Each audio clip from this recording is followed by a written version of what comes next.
Guten Abend und willkommen to QI. Tonight we're dallying in Deutschland. And joining me on the panel we have the Germanic Rob Brydon. Joined by the Teutonic Sean Locke. The Wagnerian Joe Brand.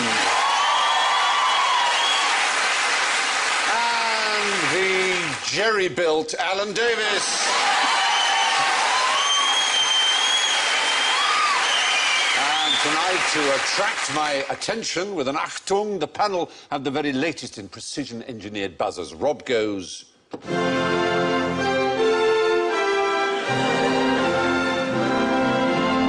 Sean goes. Joe goes. And Alan goes. Don't let the beats be to the Germans.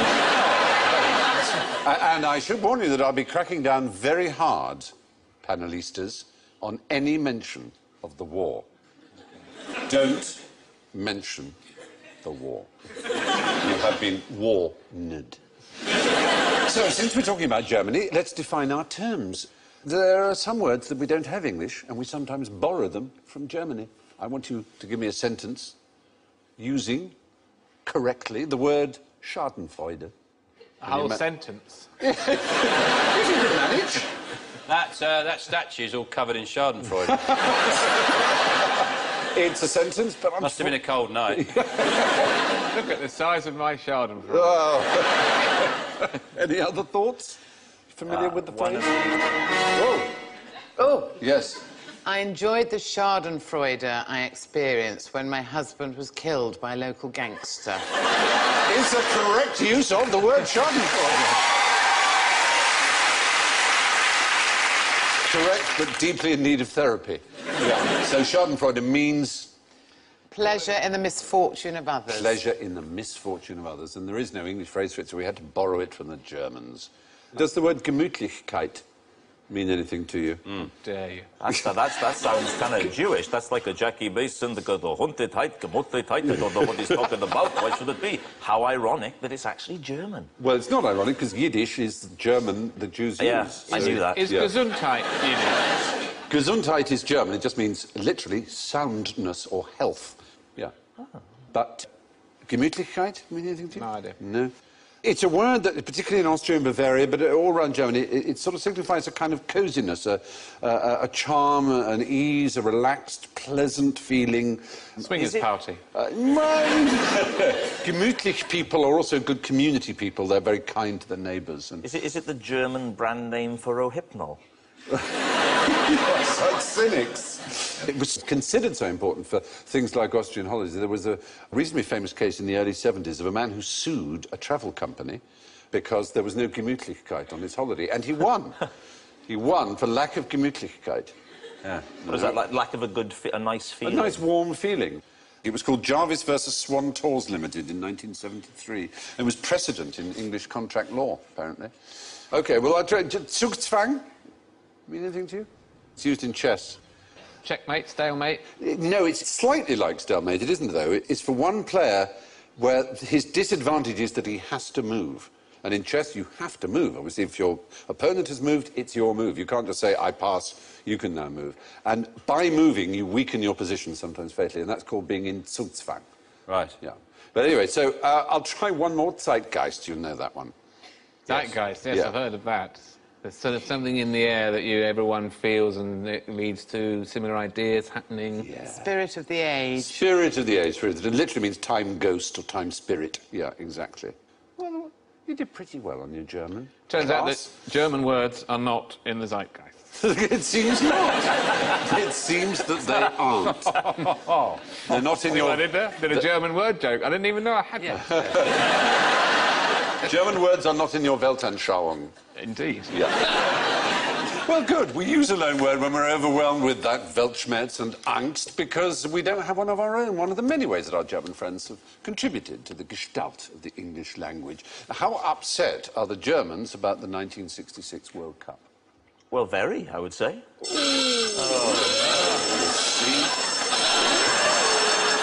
Well, they would be. For surely, I would have thought, a proud nation like the Germans. They were upset at the time, but I said, how upset are they? They barely remember it. If you asked every German who won the World Cup in 1966... Yeah, they're pretending. No, because the fact is... World Cup? No, I don't No, know. because we care about it, they don't. They care about their scores against Holland. That's their big thing. They really, honestly, if you ask the average German, they're just 66. They really don't know. Oh, did you? Well done, you know. International... For us, it was like everything. Wow, we won. But they, in 1974, beat the Dutch, and that, to them, was the one they really, really care about. But surely, the Dutch have never provided a great deal of opposition to them. Generally, in history, they've just walked into Holland whenever they fancied it. Oh, in that sense. Any time they want, they just go into Holland, which is just like spin the windmills. I haven't mentioned it yet.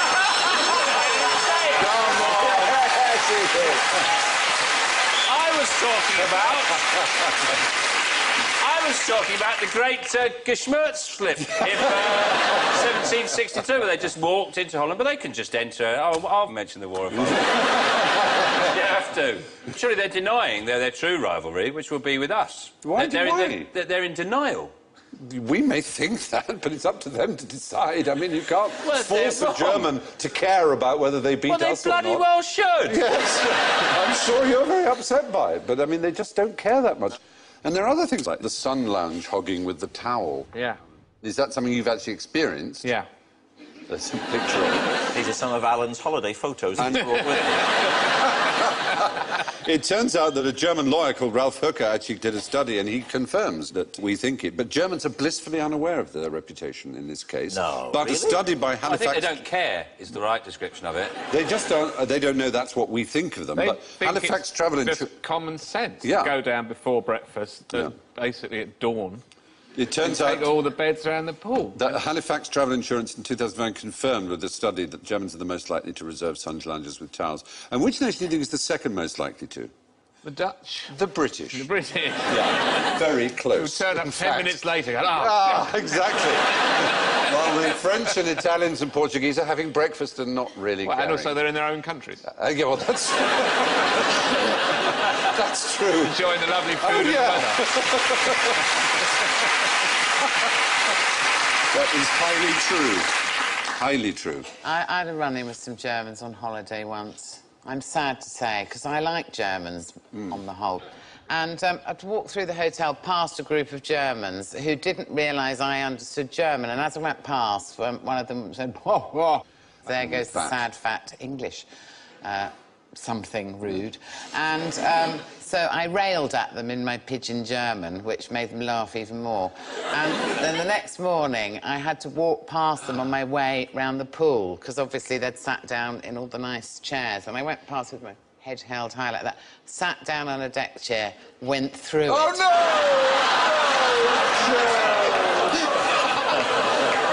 And they pointed and laughed. Sabotaged it. They left the one chair, they'd already weakened it, perforated it in some way. Yeah, the English father.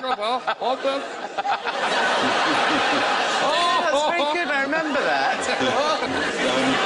The other stereotype we have of Germans, of course, is they're efficient, and they think that of themselves as well, but they anticipate that we think of them as lederhosen-wearing beer drinkers. But what do they think of us? What are the 6 major thoughts that Germans have about the British? We're probably a bit smelly, beery. Untidy, they would Untidy, say. They think of us scruffy. as untidy. Violent. Well, we come in mobs, certainly. Yeah. That we're obsessed with royalty, apparently. They think we're all obsessed with royalty. That we drink tea all the time. That we're rather reserved. And we can't cook. So they've been over then. Yeah, they've visited. Pretty accurate summation, I fear. If not, they've certainly read our newspapers. Yeah. There you are. The fact is, we may think of the Germans as our great rivals on the football field, but they're more interested in caning the Dutch. But why did the Germans confiscate the Dutchman's trousers? What, the Dutch... Is there some special Dutch trouser? Am I missing some Dutch trouser? When was the thing? World Cup held in Germany? 74 and 2006. 2006. Yeah. Now, in 2006, a group of Dutch fans, in fact, hundreds of thousands of Dutch fans, thought it would be rather charming to buy some orange lederhosen that were provided for them, which had two big pockets they could put beer in, and they had a lion's tail. They were called Leeuwenhosen in Dutch, which means lion trouser, lion pants. Right. There they are, big pockets for their beer. They look like they work for EasyJet. They do, don't they? They do. It's the same colour, the colour of Holland, the orange, yes. Of Nassau. Yeah. But these were confiscated en masse to such an extent that all the Dutch fans that came to the first Dutch game against the Côte d'Ivoire, the Ivory Coast, had them taken away, so they had to watch in their underpants. So why? That's my question. Why? Why, Alan? They could be used as a catapult. No, I'm afraid it's a... No, they probably thought it's not going to be a very good match. We want shots of loads of people in their pants during the game. Do they manufacture it? Do they have some kind of logo on them? Well, they do. You can see. What does it say? Oh, sponsorship. It's just because of their sponsorship. I fear it's true that the official FIFA beer was not Bavaria, and therefore it wasn't allowed. And this happens a lot, I'm afraid. At Wimbledon it's happened. Some woman had her yoghurt taken away from her because it wasn't the official yoghurt of Wimbledon. That's outrageous. That's terrible. It's Britishly pathetic. But it's outrageous as well. Take your yoghurt. The Bavaria Beer Company, that scam was a complete waste of trousers. It was a waste of trousers. We've got a brilliant idea. Yeah. Oh, no. Exactly. Well, they should have got them to tattoo. They should have got them to tattoo Bavarian beer on their foreheads. Yes. And then they'd have had to laser them before they go into the game. I think and these people with burnt foreheads watching the game. That'd have been good. I'd have liked that. You know, that's why when Premiership footballers get booked if they take their shirts off when they score a goal. It's because that's the time you see the sponsor, isn't it? When they've scored a goal, you see the sponsor on the shirt. That's why FIFA made it a bookable offence to take off your shirt when you scored a goal, because that's the time when you get all the coverage. Is that right? You know, the Beano, you know. The Beano are going, Christ, we paid hundreds of millions to sponsor Man United, and Ronaldo takes his shirt off. All you're seeing is some nipples. Yeah. So what does lederhosen mean? Leather trousers? Leather pants, leather trousers, absolutely. It's one of those rather typical things where the upper classes decided to ape the peasantry in the 18th century and had these incredibly expensive wedding and country feasts in which they pretended to be, rather like, you know, Marie Antoinette with her silver milk churns pretending to be a milkmaid. Now, the socks that man in the middle is wearing are very long socks, and just out of interest for you, that's something that I've turned to recently. I now favour the longer sock. Do you? Can you take me through your reasoning? Yes, I can. I'll show you. Yeah. The gentleman's sock. The half hose. It's called the half hose. Now, Joe, you, as a lady, you're going to think this sock is going to stop a lot sooner than it does. So, watch this. Look at that. Surely we've reached the peak. Oh, my goodness me. Surely we've peaked. No. Oh, surely. My word. Surely. He's wearing tights. Oh. Can I say, not so much for Joe, but Stephen, Alan and Sean, I urge you to give it a go. Because it gives you a feeling of security. They do make you look like a knobhead. Sorry, Rob. Well, one of the problems men have... They do. There's a problem men have, Joe, which is that we wear away the hair on our shins by tight, short socks, don't we? Is that one of the things you're afraid of? Can I just say, by just carrying on the conversation, you imply that you agree with what Joe said. What was going through my mind is how difficult it would ever be for a man to say that to a woman, that's all. And I thought, I'm not going to go in that direction. We allow women to be rude to us. Could you please come down on one side or the other here? Yeah. You're either with me or you're with her. It's true, but it's just as true that women make themselves look positively ridiculous occasionally. It doesn't make you look cool. Put it that way. Nobody's going to go, I'm going to get a pair of those. Well, at the risk of turning this into Ready, Steady, Cook, why don't we let the audience decide? All those who think Rob is really onto something with the gentleman's half hose, as I believe they are technically called, the long sock, the Bryden long sock, could you please shout out, long sock? Oh, it's not good. That's not good. I fear, without having to ask... There's no need to carry on. No, OK. Yeah.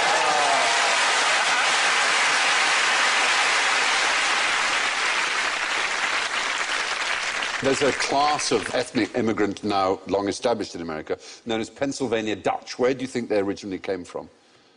Germany. Yes. The Rhineland and Switzerland. See, I double bluffed you Exactly, very good. But why would they be called Dutch? there. Because the Americans can be bothered. No, because they rightly recognise the word Dutch and Deutsch are the same word. Deutsch is Dutch.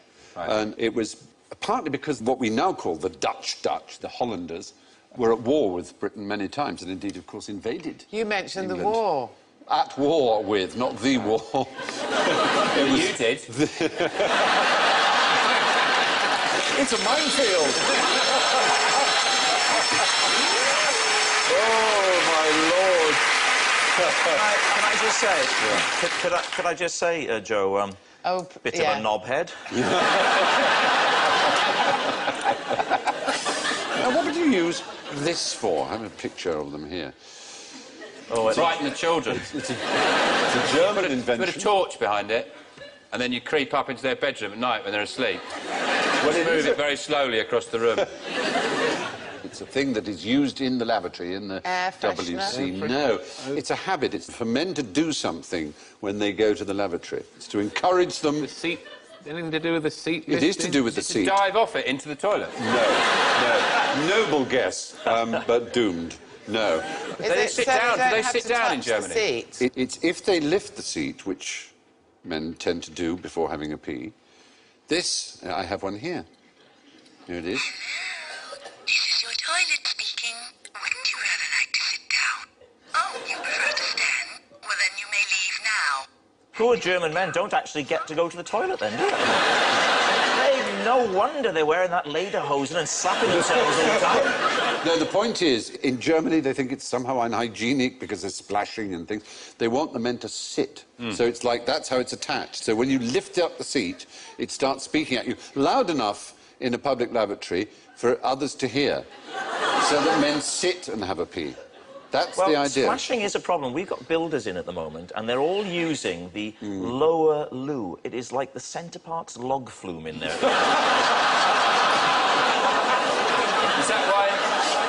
that why you've got the long socks?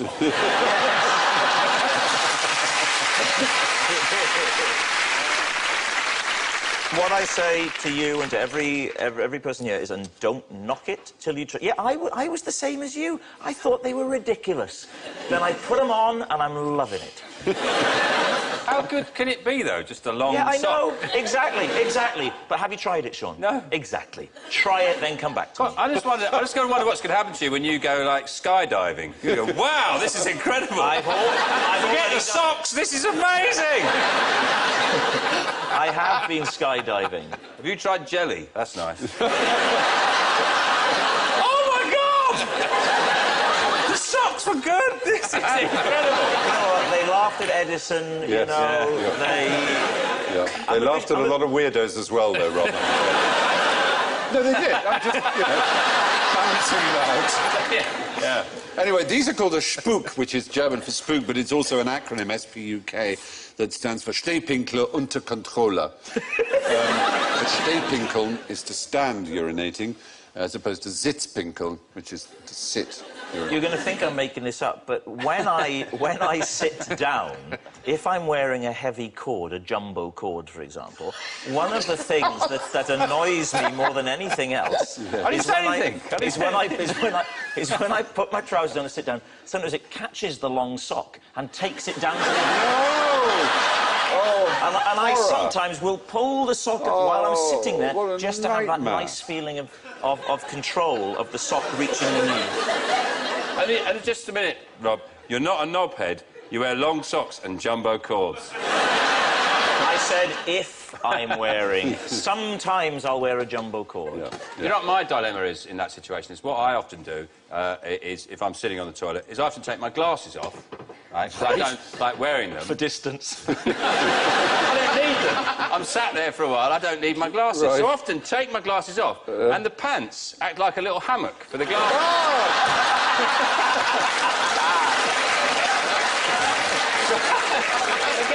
It gets worse, because if I put them in there, and then I might be sat there for some time, because my diet isn't the healthiest. I eat far more meat than I should. And then so I might sat there for 10 or 15 minutes. And then, when I stand up finished, I stand up to pull my trousers up. I forget about my glasses. Oh, And I go, Oh, my glasses! And I've rammed my glasses deep into my under region. Whoa. And I cleaned this pair of these. Yeah! Well, I hope no one else has Thanks any for more... sharing. Yes, quite. Yeah. Well, anyway, the Spuck is a high-tech weapon in the German battle against men weeing on the floor. What do naked German students do for a living? The Nacktputzservice, if that means anything to you. You can hire a naked person, You can not hire a just naked for life student. modelling or anything. Like No, not for life modelling. For doing housework. Germans like to have naked students doing their hoovering and their housework for them. It's because nudism is a very German thing. Germans sort of, I won't say they invented nudism, that's ridiculous, but they, as the kind of movement we know it, it did spring from Germany. FKK. FKK, very good. Points. Do you know what that stands for? Freikorpus culture. Freikorpus culture? Freikörper Kultur, yeah, exactly. Free body culture is the... Well, you it's must not a have se- points it's not for a- that. How not do a you know about FKK? I know about it. It's Yeah. it's famous in the 30s, wasn't it? That's right. A lot of nudism. Until Hitler. And I know some stuff. Yes, I know you do. I was just interested. No, Goering in particular, of all the high echelon Nazis, loathed nudism and spoke out against it and said that the police must be trained to stop anybody going naked. But after that period, which must not be mentioned, sprang up again. And now in Switzerland and places where there's an open border, in Poland, for example, hordes of naked German hikers are crossing the border and going hiking, and the Poles don't like it, the Swiss hate it, they all find it They disgusting. love it in Germany, don't they? And not only, of course, in beaches, but in the centre of Munich, the English Garden, the Englischer Garten, has a nudist area. And the biggest park in Berlin, the Tiergarten, has a nudist area too. Can't really imagine Hyde Park having a nude area, can you? Can you? Because if you're a naturist in this country, I mean, it's just, you're on a hiding to nothing, aren't you? It's not really the country for it. It's not, no, it's not designed. It's really asking for punishment, aren't you? I mean, Germany does have decent summers, doesn't it? Yeah, it does. You know, if it doesn't, it just expands to somewhere where the summers are bit. Come on, man. No,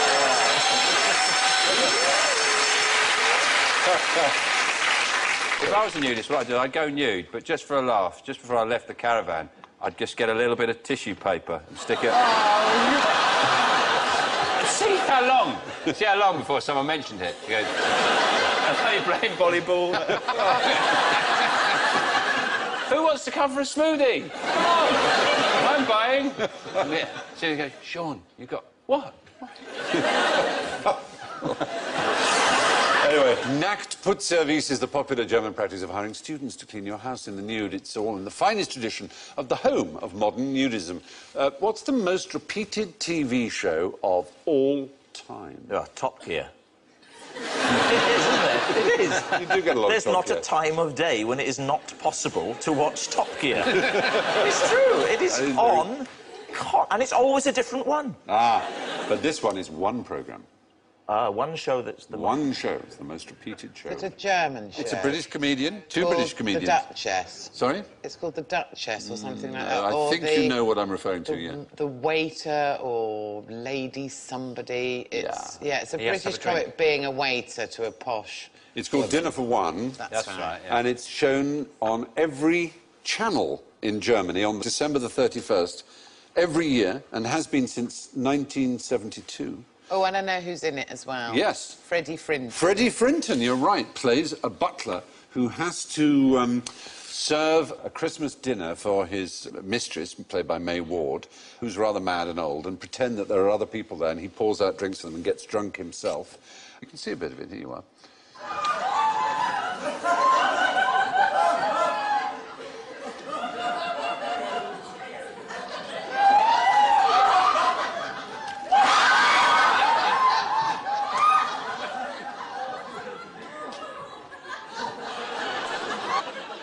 You know, all right, it's broad humour, but it was... Yeah, it's all very well in its own way, but what's going on with it every single channel, every single year? It's become a cult. It's unavoidable in Germany. They have parties for it. It's just a tradition. It was a sketch done in 1920. They used to do it, you know, on the halls and all around the other places like that. And a German TV presenter saw it in 1963 and thought it was amusing and said, come and do it on German television. So they did it German television once, then they did it again to record it. In 1972 they showed it, and they've showed it ever since. And it's become so popular. I think, to give the Germans their credit, they laugh as much ironically at it as we would if we saw it. It's just one of those things that happens to have become an extraordinary tradition. I saw it in Denmark.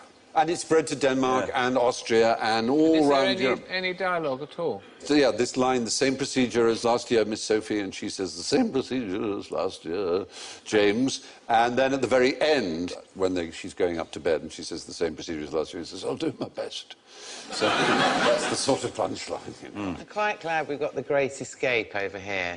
Yeah, that's our tradition. If you might exactly Not on every channel. Not on every channel, I agree. It is pretty extreme. It's almost impossible to avoid. Dinner for One with Freddie Frinton. Anyway, what did Uncle Wiggly Wings ever do for Germany? It sounds like a children's character, Uncle Wiggly Wings. Well, he was someone who helped children. What are we looking at here? We're looking from a high point down on children who are looking... Abandoned orphans calling for a helicopter to please airlift me out of here. Airlift is a good word. Stick with the word airlift. What does airlift in Germany bring to mind? Berlin. The Berlin airlift. The war. No, it doesn't. It's not the war. No, it's during the Cold War. The Cold War you can mention, all right. When they blockaded Berlin. West Berlin. Yes, the Russians completely closed off the city of Berlin, which was in their sector, the eastern sector, in 1948. And for over a year, Berlin was completely cut off from the rest of the world. And so they dropped food, millions of tons of food. The Americans, the British, so on, dropped it. And there was an American pilot who had 2 sticks of gum, and he gave it to some kids. And he said, if you'd share it amongst each other, I'll come back tomorrow and I'll give you more candy. And so when he flew over the last time, he wiggled his wings over them and dropped some chocolate. And he'd do this each day. More and more children came, and it took on and became a huge propaganda coup for over a year. And it was called Operation Little Victuals. And children in America provided their own candy, and of course the candy corporations caught on. And huge tonnage of sweets. It sounds lovely, but do you imagine a Terry's chocolate orange heading down at you at great speed? But you see what that boy's holding up there? The little hanky-style That's no parachutes. match for the Terry's chocolate orange. Of course, the chocolate orange could have landed like the bouncing bomb as it did in the war. Oh, no. This is If a chocolate orange were to land like a bouncing bomb, that would be a good thing, because if you hit it, it would go boom. It would just open up nicely. Oh, it'd be gorgeous. 2,223,000 tons of supplies were dropped. Not in the one go. No, over... Because that would have just buried them. Over a year. Yeah. That's the airlift itself. During the Berlin airlift, American pilot Gail Halvorson used handkerchief parachutes to drop sweets to the children of Berlin. He was known as Uncle Wiggly Wings. What's bound to happen eventually when you get into an argument on the internet? Imagine you'd go away at some point and have a word with yourself and go, why am I wasting my yes, life? There's plenty of people I can have an argument with outside. It's one of the most dispiriting views of the world, isn't it? An internet message board, when you see what some people will write and how worked up they'll get about this one. Well, you... It just shows that you're a... and all the other have been with their own for the last... Why don't you... Sounds like they've got a problem with their keyboard. They've got...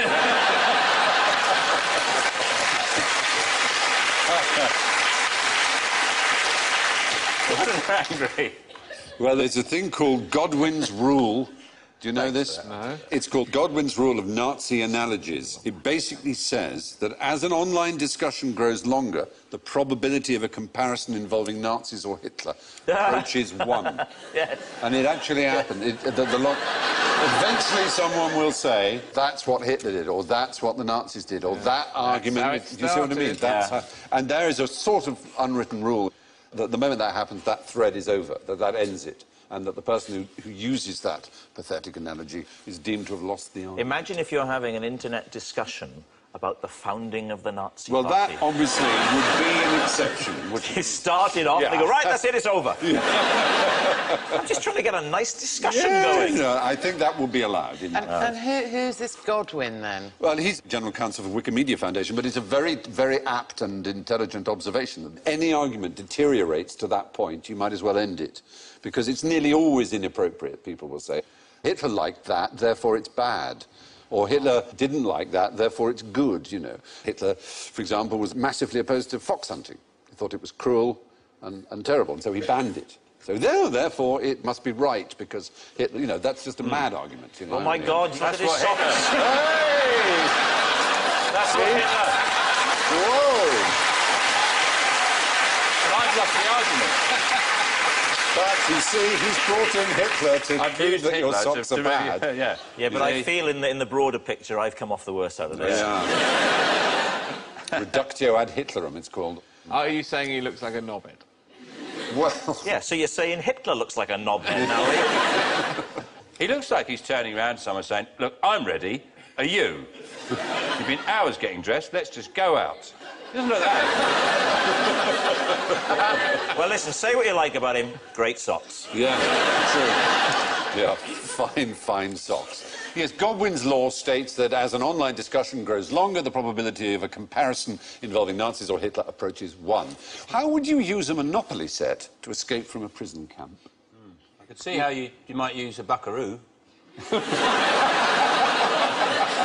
Just fly out over the fence. I mean, you'd probably just keep ending up on the barbed wire. Again, try it with the bucket. Yeah, is it the old covering up the hole with it? Well... Like in Shawshank? No, there was a man whose nickname was Clutty Hutton, who in Britain bought up lots of Monopoly boards and turned them into escape kits that he then set up through MI9 with these pretend charities. So that would... you'd get a get out of jail free card.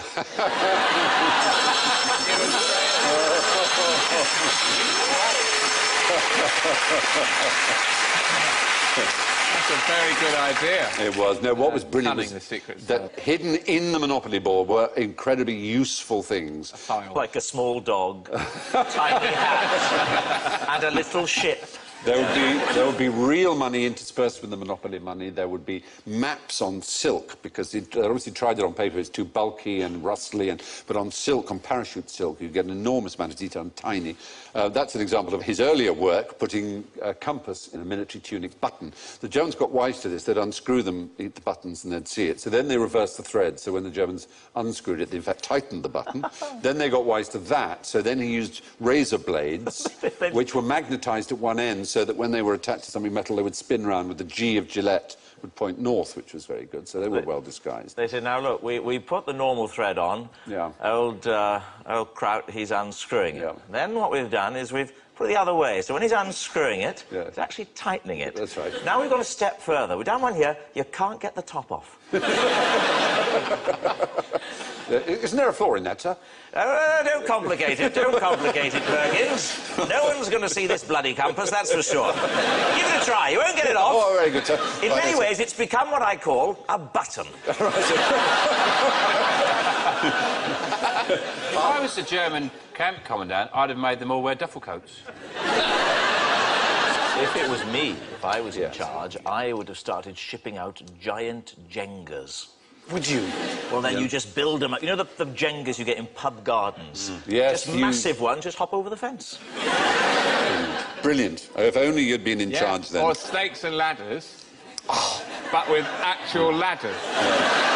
Yes. And real snakes to scare the Germans. Scare the Germans. Good British snakes who didn't like the look of a German soldier and would go up to them and go... What about if they gave them toy tanks, but really big ones? Then they could just fly straight out. And turn around and go, take this, Jerry. What if they were to send the prisoners of war very long socks and concealed inside the socks are big files to file down the bars? Well, they sent them blankets which, when wetted, gave the outline of a greatcoat. which they could cut out, so it's like a tailor's template to make a greatcoat with, and pens with hidden sacks of dye in to make them in different colours, and playing cards that when you threw them in water, they peeled aside to have money in them. It's a really clever stuff, double laminated. Can't believe the Germans gave them their post after a while. Yeah. Well, they didn't know. Obviously, they had to hide the fact they got all that. Anyway, Monopoly boards were amongst the ordinary items which were sent to help escaping prisoners. But now it's time to navigate our way through the hostile territory of General von Ignorance. So, fingers on buzzers, if you please. Who wrote Brideshead Revisited? Well, it's even more. Sorry.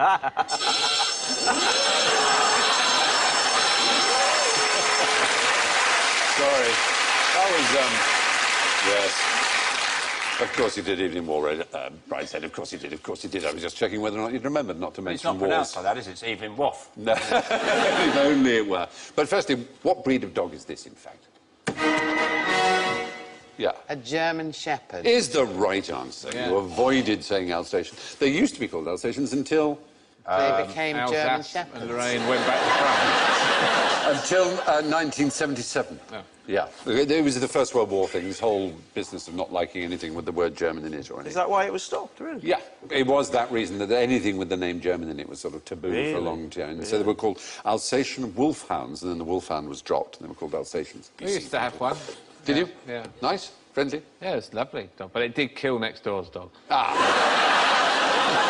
Whoops. And when it happened, did you say, well, he's never done that before? Yeah. You had to go to court, didn't you, over all that? Yeah. And then you had to go to prison, didn't you? No. And then I sent you some Monopoly. Yeah. Happy days. Yeah. The term Alsatian was coined in 1918, but the Schäferhund officially reverted to being a German Shepherd in 1977. A trip to the Munich Oktoberfest might be nice. When would be the best time to go? September. Yes. It's not October. It occasionally leaks into October, depending on the way the months are sort of... You'd definitely leak if you drank all that Well, beer. you certainly would. It is possibly the world's largest regular festival or fair. Over 6 million people cram into it. I didn't like it, actually. I spent 1 night there, 2 nights there. Yeah. And everyone was so drunk. It was idiotic. It was these huge, long tents full of pissed-up Australians. Who I love. I went to the World Cup in '98 in France, and in Bordeaux they built, and it's sort of similar size to that, in the middle of the town square, they put temporary bars up. And then Scotland played Norway, and the Scots arrived, and they drank more beer in the weekend than they normally drink in Bordeaux in a year. Every single one of these bars served only lager, and there were no food stalls at all, and no toilets. Oh! It was unbelievable. But it was one of the best nights of my life. And then one of them went to me, Alan! Right across the bar, Alan! Alan! Alan! Partridge!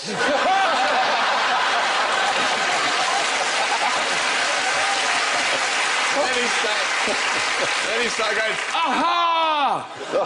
Aha!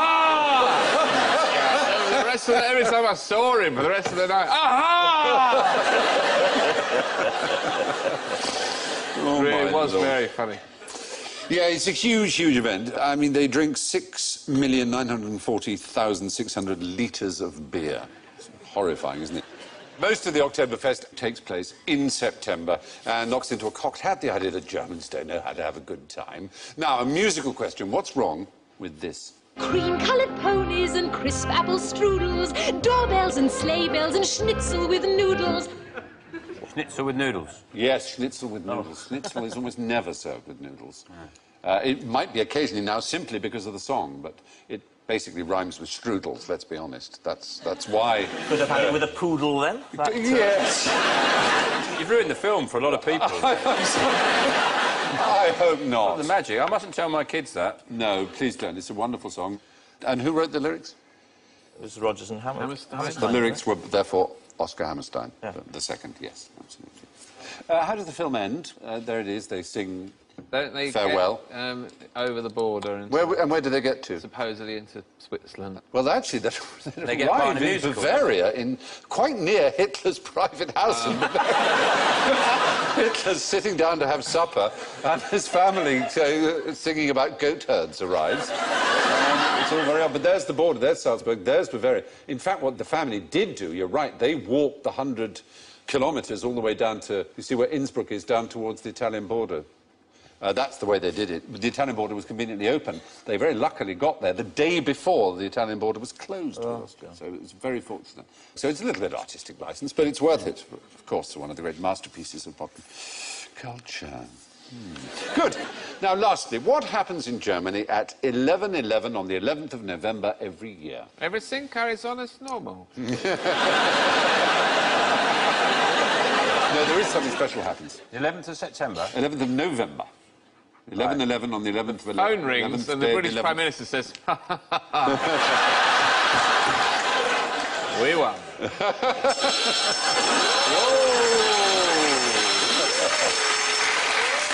Which war, though? Which war was that? Yeah, well, it is, of course, we celebrate on the 11th of the 11th.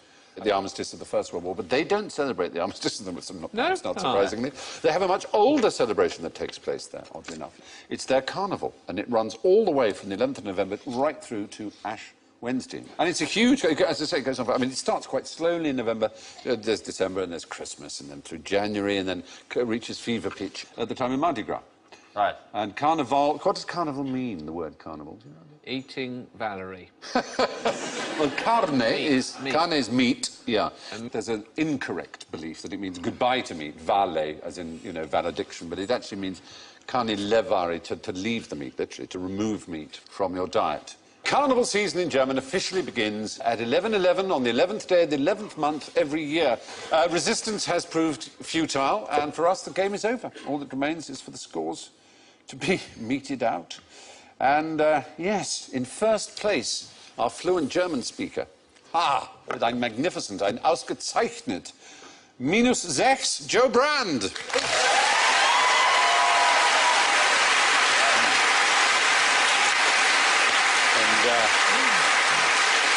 auf Platz 2 mit -7, Rob Brydon.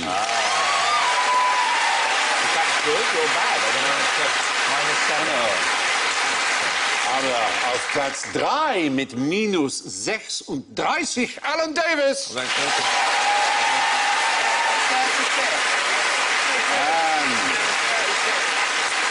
auf dem letzten Platz, Gott im Himmel, mit -76 Sean Locke. Thank you.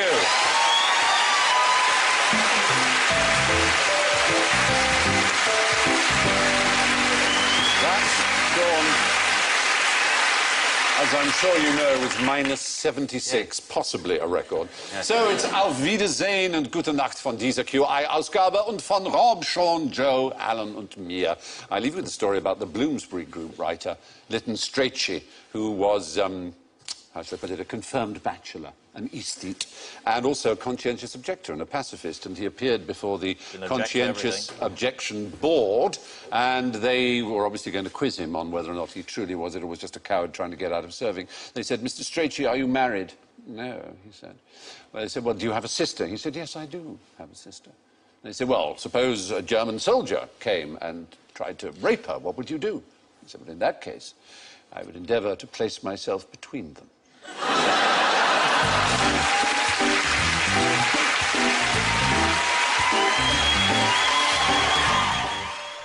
Creativity goes awry next on BBC Two with new comedy The Persuasionists.